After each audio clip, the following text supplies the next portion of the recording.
Salve, salve, rapaziada! Tudo bem com vocês? Bora para o nosso bate-papo Premier League desta semana, bate-papo Premier League da segunda rodada, um novo formato, um jornalzinho mais curto, mais condensado, para que vocês não percam nada do que aconteceu na segunda rodada disputada no último final de semana. É claro que desde já eu quero que você seja muito bem-vindo, deixe seu comentário sobre o seu time da Premier League. Também não se esqueça de deixar o seu like, se inscrever no canal, ativar as notificações para não perder nada sobre a temporada da Premier League aqui no canal, um canal dedicado somente à Premier League, ao futebol inglês, aos clubes ingleses. Então, bora nessa, sem mais delongas, para a gente chegar junto e conferir tudo que rolou neste último final de semana da segunda rodada da Premier League. Vamos nessa? Eu vou compartilhar aqui minha tela, pessoal, para que vocês tenham acesso a tudo e a gente vai trocando ideia, é claro, com o passar aqui dos jogos e, claro, trazer todas as informações sobre essa rodada que foi muito movimentada, rodada de muitos gols e assim, não tem 0-0 na Premier League, hein? 2 rodadas sem 0-0, então vamos que vamos, vai ter muita emoção daqui para frente, é só a segunda rodada e bora nessa! Falar um pouquinho sobre os resultados e, claro, a rodada começou no sabadão daquele jeito maroto, com o Brighton aplicando uma vitória para cima do Manchester United por 2-1. Vitória com o João Pedro fazendo o gol aos 51 minutos do segundo tempo, exatamente dando a vitória ao United, que teve gol anulado, gol ali do Zirkzee, né? Foi um gol do Garnacho que o Zirkzee acabou ali desviando, mas o Manchester United tropeça já na segunda rodada, então atenção ao United. Tivemos também no sabadão o West Ham vencendo o Crystal Palace por 2-0. Tivemos o Fulham também vencendo o Leicester no Craven Cottage pelo placar de 2-1. Tivemos o Manchester City com o Haaland metendo hat-trick goleando o Ipswich por 4-1. Tivemos também o Nottingham Forest batendo o Southampton fora de casa por 1-0. A goleada do Tottenham para cima do Everton pelo placar de 4-0. Vamos falar também desse jogo. E, evidentemente, a vitória do Arsenal sobre o Aston Villa pelo placar de 2-0. Nós tivemos live react desse jogo aqui no canal do último final de semana, trazendo as emoções desse grande jogo lá no estádio Villa Park. No domingão, pessoal, tivemos também ali o encerramento da rodada com Bournemouth 1, Newcastle 1 e a goleada do Chelsea com 3 de Madueke, 6-2 para o Chelsea. Vitória importantíssima do Chelsea fora de casa, dando troco no Wolverhampton. E depois tivemos o Liverpool vencendo o Brentford pelo placar de 2-0. E como é que ficou, pessoal, a rodada e a pontuação dos times? Aí, ó. Quem lidera a Premier League neste comecinho de temporada é o Manchester City com 6 pontos, seguido de Brighton também com 6, Arsenal logo atrás também com 6 e Liverpool com 6. São os 4 times ali que ainda estão com 100% de aproveitamento. Depois é um bloco com Tottenham em quinto com 4, Newcastle sexto com 4 pontos também, a mesma pontuação do Nottingham Forest na 7ª colocação. Depois vem ali o pelotão que anotou 3 pontos nas primeiras 2 rodadas. Chelsea em 8º com 3, West Ham em 9º com 3, o Fulham também com 3 pontos na 10ª colocação, o Manchester United 11º com 3 pontos também, assim como o Aston Villa e Brentford, e é isso até a 13ª colocação. Depois temos Bournemouth com 2 pontinhos na 14ª colocação, o Leicester com apenas um empate nas 2 primeiras rodadas com 1 pontinho na 15ª colocação, e aí vem o pelotão de perigo, né? O Southampton 16º com 1 ponto, o Crystal Palace em 17º com também 0 pontos, e a zona de rebaixamento com Ipswich, Wolverhampton e Everton. O Everton, que tomou 7 gols, não marcou nenhum, é o time de pior campanha até o momento na Premier League. E é isso, pessoal. City, claro, favorito ao título, defende o seu tetracampeonato em sequência, está ali dando trabalho, já mostrando o seu time muito consistente, e com a chegada do Gundogan, vai dar muito trabalho, inclusive, para os rivais. E bora, é claro, falar um pouquinho dos jogos, né? Vamos falar primeiro aqui do Liverpool. O Liverpool que venceu o Brentford em Anfield pelo placar de 2-0. Um Liverpool que teve muitas oportunidades, um Liverpool que criou muitas chances, um Liverpool que teve 92% de aproveitamento e eficiência na posse de bola e nos passes, não deixou o Brentford jogar, mas o Brentford também teve as suas chances, né? Lembrando que quando o jogo, o Luiz Dias, um contra-ataque absurdo, faz um lindo gol e abre o placar aos 13 minutos. Depois o Brentford chegou a assustar em algumas oportunidades, com o Alisson fazendo uma ótima defesa. E aí, no segundo tempo, aos 20 minutos, o Mohamed Salah deu números finais ao jogo. Depois disso, várias substituições do Arne Slot, entrada de Darwin Núñez, entrada de Cody Gakpo, de Conor Bradley, enfim, vários jogadores entraram ali no segundo tempo, depois que o jogo estava ali no 2-0. O 2-0 deixou o Liverpool muito mais ali tranquilo, deixou o Liverpool mais à vontade, mas um time que poderia até ser mais eficiente, mas saiu de Anfield com uma vitória por 2-0.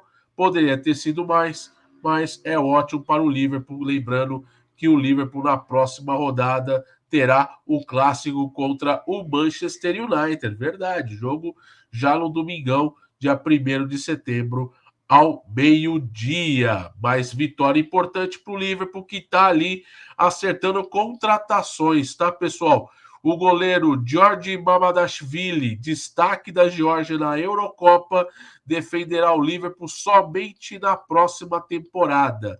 Mas o negócio já está totalmente acertado para que o goleiro se transfira para os Reds na próxima temporada. Ele ficará nessa temporada emprestado ao Valência, clube que ele ainda defende, mas já é uma contratação interessante. É o primeiro reforço da era Arne Slot oficialmente, mas só terá o jogador na próxima temporada, um goleiro que chega para fazer frente com o Alisson, experiente goleiro que segue titular incontestável do gol do Liverpool. Outro nome que pode chegar nessa reta final de janela é o do Federico Chiesa, atacante que está fora dos planos da Juventus, marcou 9 gols na temporada passada na Série A, deu 2 assistências em 33 jogos, jogador experiente, jogador ainda jovem e no valor de mercado bastante acessível, que pode fazer com que o Chiesa seja mais um jogador de ataque de backup para o Arne Slot.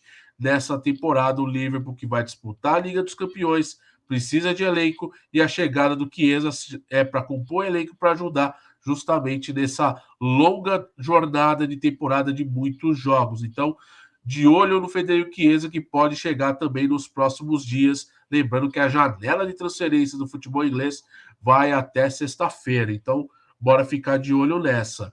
Outro jogo importante também da rodada, pessoal, claro que a gente tem que destacar essa goleada histórica do Chelsea para cima do Wolverhampton por 6-2, é o fato do Madueke desencantar. E o Madueke com 3 gols e ainda um destaque para ele, com Palmer, com 3 assistências e 1 gol na partida, também foi muito importante. O Nicholas Jackson abriu o placar, depois o Matheus Cunha chegou a empatar, o Cole Palmer faz o segundo gol, só que o Larsen, aos 50 do primeiro tempo, conseguiu ainda fazer o gol de empate do Wolverhampton, que não viu a cor da bola no segundo tempo.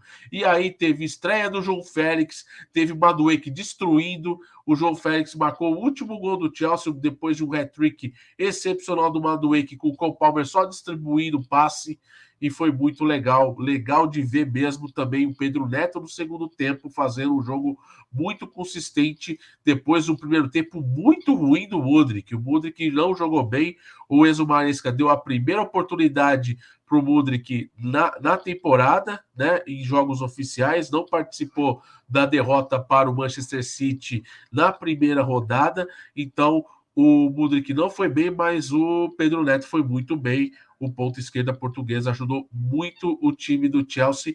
E o João Félix, que voltou, contrato de 6 anos, contratação cara de 50 milhões de euros, e o João Félix, na sua segunda passagem pelo Chelsea, já estreando com gol, estreou muito bem fazendo o gol, e espera-se que o João Félix se encontre agora num clube como o Chelsea, onde ele teve emprestado há 2 temporadas, não foi muito bem, teve só 4 gols em 20 partidas, foi bem abaixo ali, não teve tanto espaço também, foi um empréstimo de 6 meses. Depois ele foi para o Barcelona, não foi tão consistente assim no Barcelona, e agora espera-se com um contrato definitivo de 6 temporadas com o Chelsea, o João Félix consiga fazer ali um bom papel, e o Chelsea diferente contra os Wolves, com o Cole Palmer jogando centralizado, o Cole Palmer não é mais um ponta direita, mas um time estruturado, com o Caicedo e o Enzo Fernandes fazendo a volância, e principalmente na zaga, com o Colville e Fofana, com o Malo Gusto jogando na direita, lateral esquerda com o Cucurella, e o time do Chelsea um pouquinho mais azeitado. Talvez falte ali, claro, mais tempo para o Maresca dar cancha para esse time. É um elenco que já está trabalhando de forma reduzida, os jogadores que estão fora dos planos já estão saindo, né? Lukaku já está indo para o Napoli, o Kepa já foi para o Bournemouth, o Armando Broja está em negociação aí com o Ipswich Town, vamos ver se rola também. E claro, tem outros nomes também do elenco que estão fora dos planos, como o Sterling, que existe a possibilidade de ter inclusive uma troca aí maluca aí, com o Manchester United, o United pegando o Sterling, o Sancho vindo para o Chelsea, situação aí totalmente maluca, e o Chelsea ativo no mercado novamente, é o clube que mais contratou ao lado do Manchester United. Vamos falar também do United aqui no nosso programa, mas muito bom para o Chelsea, que consegue dar uma sustentação. Acho que é uma formação que vale ali explorar um pouco mais em busca de bons resultados. Aí vai encarar o Crystal Palace no final de semana, jogo em casa no Stamford Bridge.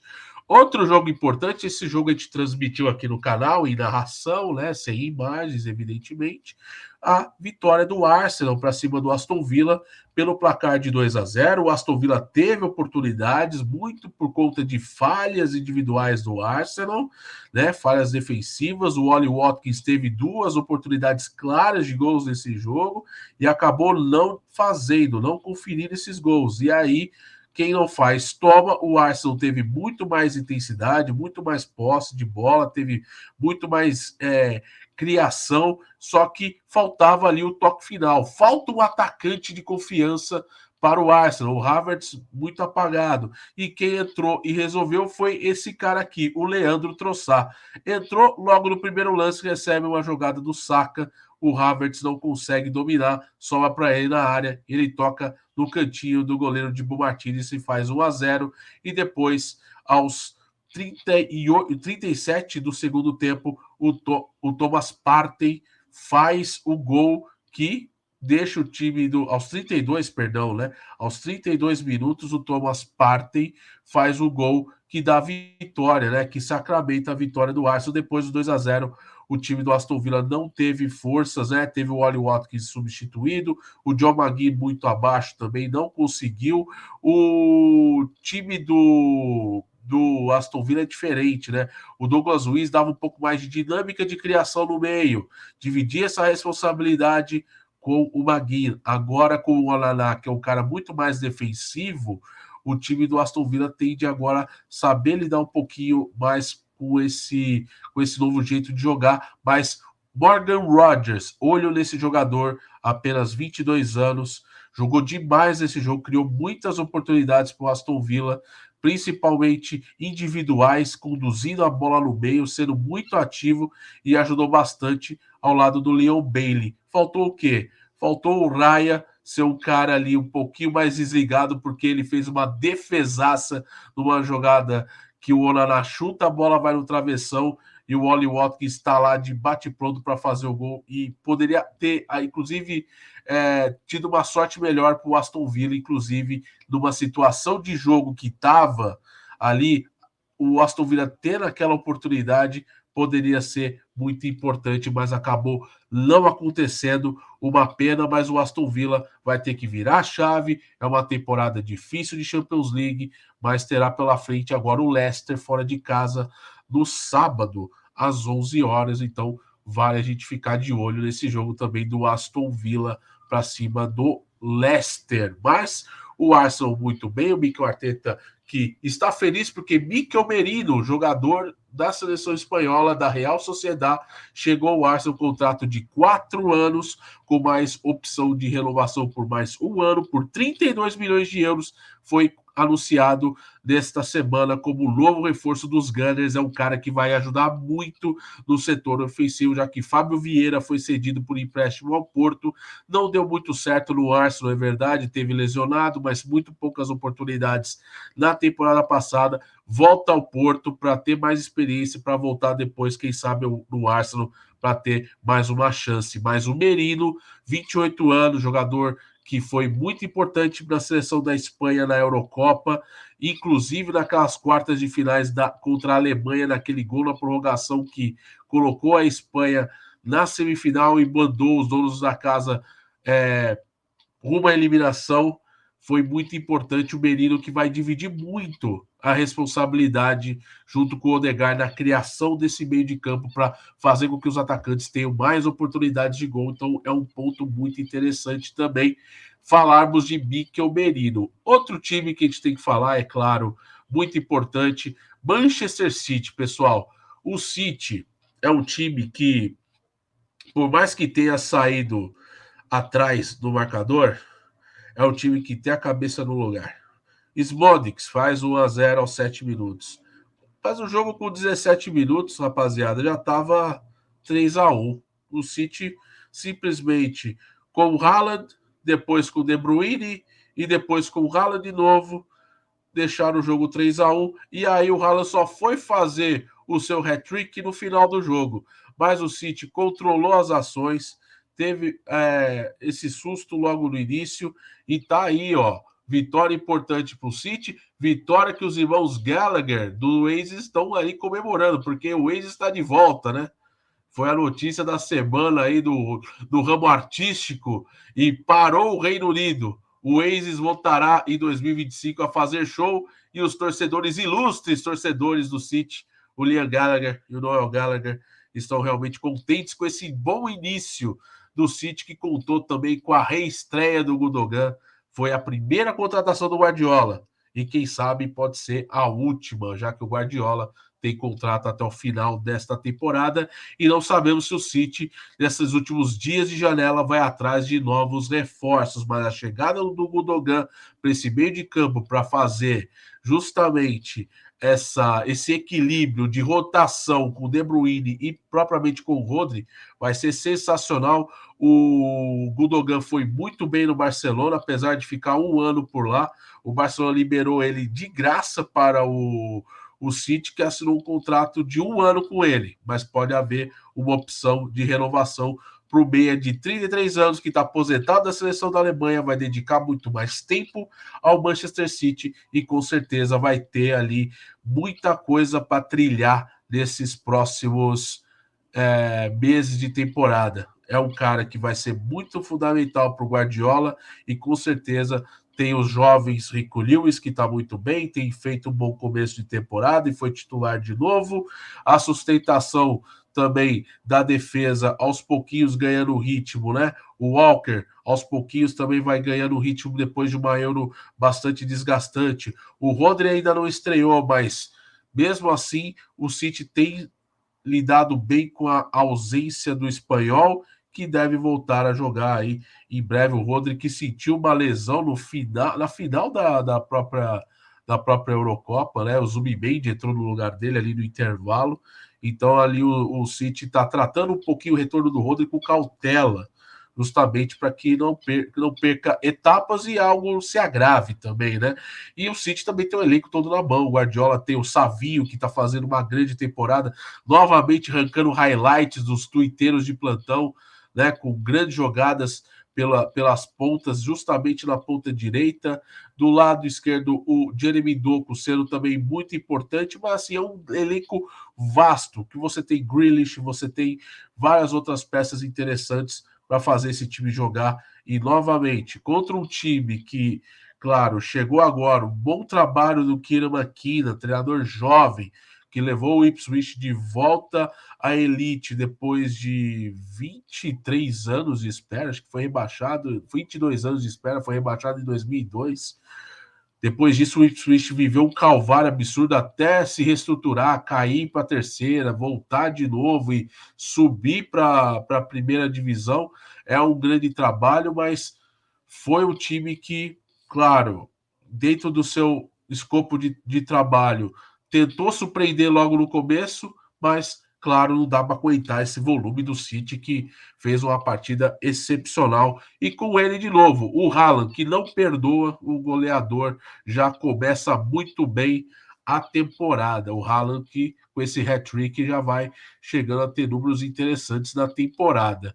Agora, ao contrário do outro rival de Manchester, o City vai muito bem, o United não vai tão bem assim. Depois de um 1-0 sofrido no final, gol do Zirkzee contra o Fulham dentro de Old Trafford, o Manchester United não faz um bom jogo e acaba sendo derrotado pelo Brighton pelo placar de 2-1. Só lembrando, pessoal, que eu estou fazendo um vídeo muito mais condensado aqui, mas tem relatórios no meu canal ali, lá no canal, na playlist de Premier League, vai ter lá todas as análises, as resenhas dos jogos mais importantes da rodada. Então tá tudo lá documentado para vocês terem ali uma resenha um pouquinho mais detalhada para a gente seguir aqui a resenha. Então aproveite, porque eu vou deixar aqui ao longo do vídeo vários cards ali para que vocês também tenham acesso aos conteúdos que foram produzidos na rodada anterior.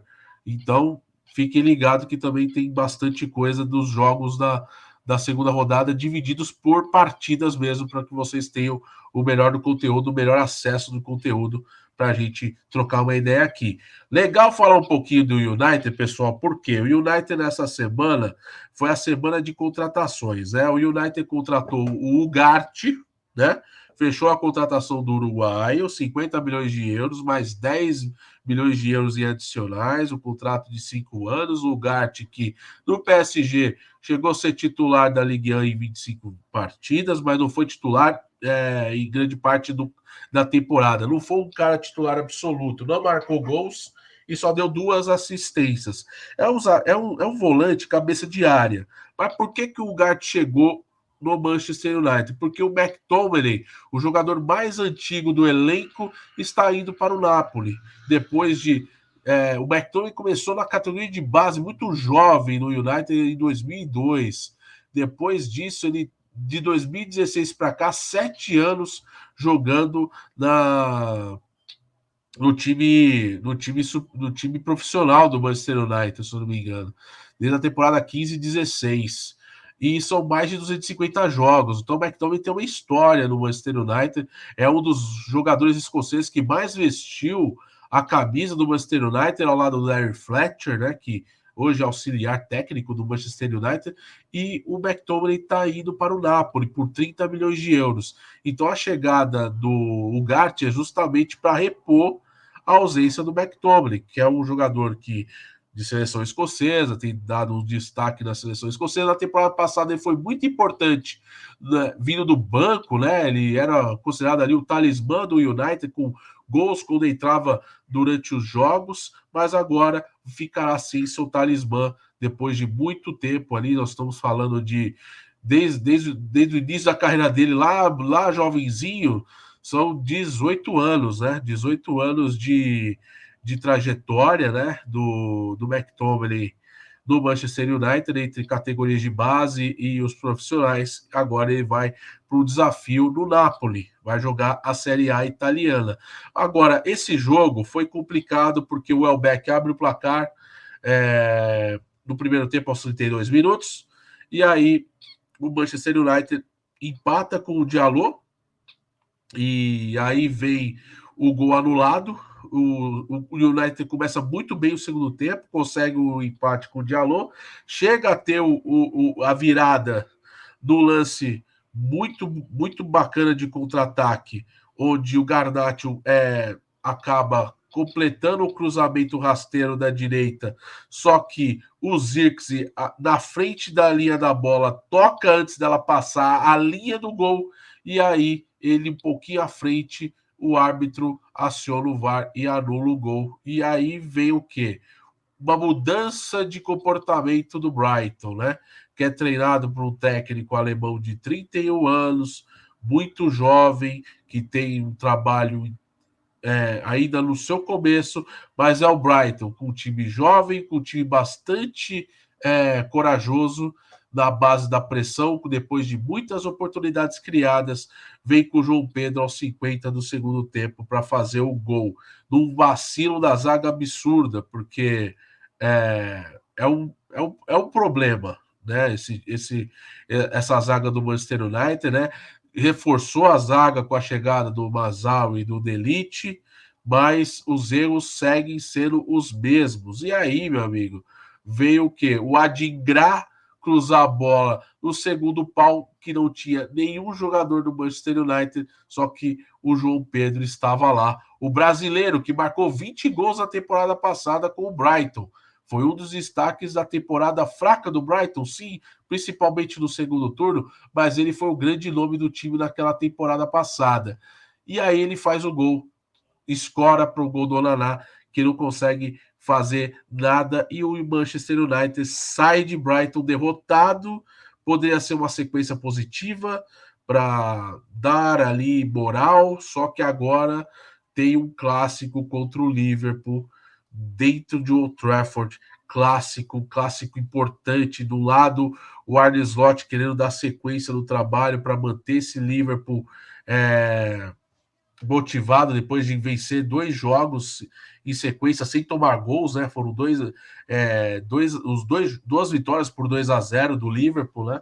E o United agora precisa dar esse retorno para a torcida, lembrando aquela grande virada, aquele grande duelo da FA Cup, né? Que elimina o Liverpool, o Manchester United. Então vai ser um jogo interessante. Na última partida entre os dois foi na reta final da temporada, né?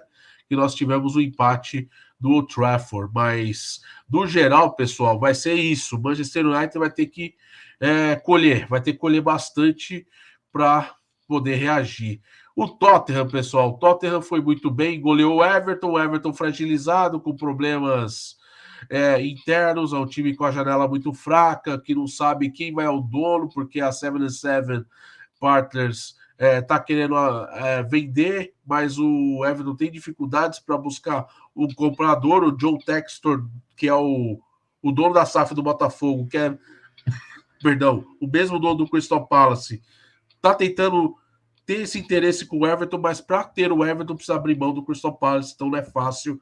A temporada do Everton vai ser difícil, uma temporada com dívidas, uma temporada que vai inaugurar seu estádio na próxima temporada, então é um time com muitos problemas financeiros e com pouco atrativo de jogo. O Tottenham, que não tem nada com isso, depois do empate na estreia contra o Leicester, venceu por 4-0. Bissouma, Son 2 vezes e Christian Romero dão uma vitória ali, uma goleada dentro da arena Tottenham Hotspur, e vai ser muito legal a gente conferir.